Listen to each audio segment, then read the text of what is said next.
So, I hear you want to be a Pokemon player. Well, I got bad news for you. Too bad, because scalpers make like everything impossible to get a hold of. Lord knows you can't open packs in this day and age. But, let's say you have money, and you actually want to be able to like get into the TCG. Boy, do I have a tutorial for you, because as I don't want to say professional, because I haven't done it enough yet, but as someone who actually plays in tournaments, I can help you there. I know that this is a terrible example, but if you really want somewhere to start, Baby's First Battle Deck. I mean, I got one from my local card store for like $15. It comes with two like $20 pack or $20 or 20 card decks that kind of like it kind of just explains everything to you. Like it comes with this little informational booklet that has a bunch of little stuff in it for teaching you like how to set up a game, how to play the TCG. Trust me, this is just part one. Many more. Now that you've done your whole Baby's First Battle thing, you're ready for the first part, or second part, I guess. Building your own deck. See, I'm joined by Kim Jong-un here. These are a pretty good place to start. These are EX battle decks. These are probably like the only thing you're gonna find on shelves in stores, because they don't come with anything cool. They don't come with packs, so scalpers don't want them. They're usually about 9 to 10 to maybe higher up, depending on where you're at. These are a great place to start for like building decks, because it's an EX deck. They're small, they come with weak cards, so you can actually understand how to play the game, that sort of thing. Once you start like going through that starter deck and you understand what's going on, you'll open them. There'll be like actual tips on how to play the game. There'll be supporters, there'll be like playmat, everything. It'll help you definitely in playing the game. Congratulations, Straddler, you've made it to your third part of your training on how to become a Pokemon Master. You made it through Baby's First Battle, you made it through EX decks. Now you're ready for the third part, actually playing the game. This is what you're going to want to be looking for next. The deluxe battle decks. These come with like actual structure. There's like actually strong cards. Like they'll come with essential cards that I'll explain in a later part, like Boss's Orders. They'll come with Earthen Vessels. They'll come with like genuinely crucial decks or like pieces to a deck that you need. And like they're so good. Some of them are considered like tournament play possible, like how good they are. Now, granted, you've probably made it pretty far at this point. Like, you've probably learned everything you need to do. If you don't want to get those, go to a local card store and ask around. People know what they're doing, so they'll help you build one. Alright, you've done it. You've made it to the finale. You made it through Baby's Battle Deck, EX decks, and Deluxe decks. And you want that juicy stuff. You want to start getting into, like, actual tournament play. You want to make fun decks. You want to do something that feels good. You want to do something that'll do damage. You want to actually be able to win in tournaments. This is the last thing that you're going to want to be looking for. League decks. These go for about $30 because they have like some actually pretty expensive cards in them. And these are like so strong. They're like, some people just use them in tournaments. They're so good. They've got like actually intense decks that have like there's a Mew VMAX deck that like won Worlds because of the structure of it. That's how good these decks are. If you want to like jump into tournaments, these are a good place to start. Now, you've probably played in a tournament or two. If you're actually like going along with this and you're not just watching all the TikToks at once, and you're like, okay, I've had enough of the league decks. I want to start building my own deck and having some fun with it. That's when you start having fun and get your hand on these. These are trainer toolkits. Come, sit as I explain to you. Toolkits. So trainer toolkits are on the same like play level as, like the league decks. These come with essentials for building your own deck. They come with 4 packs, depending on which one you get. Like the Squawk Ability ones from 2024 come with Stellar Crown, Temporal Forces, and Twilight Masquerade. That's why I have an Ogre Pawn in here. And they come with a bunch of stacks that have a bunch of like essential tools, item cards, supporters, and they even come with really good Pokemon like Squawk Ability. Now, I think it's time that I get into a deeper dive on what cards do. So first we've got tool cards, which you attach to a Pokemon when it's while it's in play, and it'll give it certain effects. Like this one, the retreat cost of a Pokemon this card is attached to has 1 less retreat. If the Pokemon has 30 or less health, it has no retreat cost. I will explain what retreat costs and health and all that means in another video. Then we've got item cards like Switch right here, which lets you switch out one of your active Pokemon onto the bench. It's a pretty strong card. It works kind of like oppositely of Rescue Board because it just lets you switch out a Pokemon for free. Then we've got things like Professor's Research, which lets you discard your hand and draw 7 cards. Supporter cards can only be played once during turn unless specifically stated otherwise. I'm not even going to do a fun transition for this one. Lastly, there are 3 different types of Pokemon that I should probably explain to you for the meta. First, we've got basic Pokemon, which you can just instantly put into play at any point in time. These are usually what you'll be using either throughout your entire day or your entire playtime, or you'll be using them at the start of the game to get them out. They're usually either pretty weak, or if they don't evolve, they're honestly pretty strong. There are some pretty strong ones out there like Roaring Moon, who kind of are running the area right now. Next, we've got evolution Pokemon, which evolve from a certain Pokemon. You can only evolve a Pokemon once per turn, and it has to be the turn after you play it. These are usually stronger than basic Pokemon, and are usually pretty tough. And then we've got EXs, which are usually some of the strongest cards just in the meta. And I know what you're thinking. Isaac, but what's a Pokemon EX? You didn't have enough time to explain it last time. I'll explain it this time, Pookie.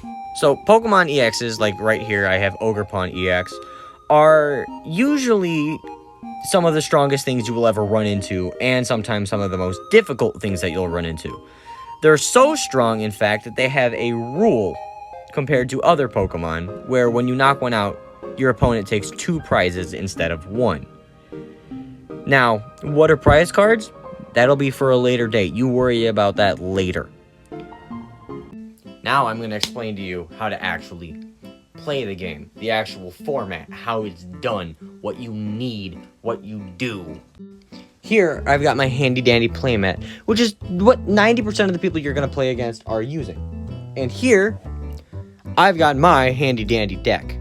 Now, a deck consists of 60 cards that are usually energy cards, which are used to power up Pokemon's attacks, items, Pokemon, more items, you know, the whole thing. The whole shebang, really. There's usually 6 cards that'll be run in a deck. There will be item cards, Pokemon. Sometimes you'll see these, stadiums. There are certain cards that are put into play to help certain decks. They affect both players, not just one. Supporters, energies, and ace-specs. Ace-specs are these really ugly pink cards that you'll only see 1 per deck. As you can see here, ace-specs can only be run 1 per deck. Now, when you're playing Pokemon, usually what you're going to be doing is there's going to be someone on the other side of you, but because I don't have friends, hi Josiah, hi Cam, I know, I'm just using this as an example right now, shut up. This is just an example. So, what you're going to do at the start of the game is you're going to shuffle your deck. For me, I do it like this. Fuck. Okay, let's try that again. There we go. And once you're done shuffling, you can probably do that a couple more times. You will ask your opponent if they want to tap or if they want to cut. Tapping means they're just going to tap the top of your deck and there's nothing they do. If they cut, that means they're going to grab a portion of your deck, throw it to the side, and throw the other half on top. Most of the times, what I'll do is I'll just grab 1 card off the top and then do that. I know it's not legal in actual tournaments. I just think it's funny when I do it at locals. I have yet to go to a League Cup and actually do that, and I don't plan on it. And then, once you're done, what you do is you put your deck, usually you'll do it in the corner right over here, and then you're going to want to draw 7 cards. So, 1, 2, 3, oh my god, I shuffled terribly, 4, 5, 6, 7. Okay, cool. I have a basic Pokemon. As you can see, it says basic right there. That means it's not an evolution Pokemon. So what I will do is I will place my basic Pokemon face down in the active spot. I will explain that later. And then you grab 6 cards and lay them usually in the top left corner.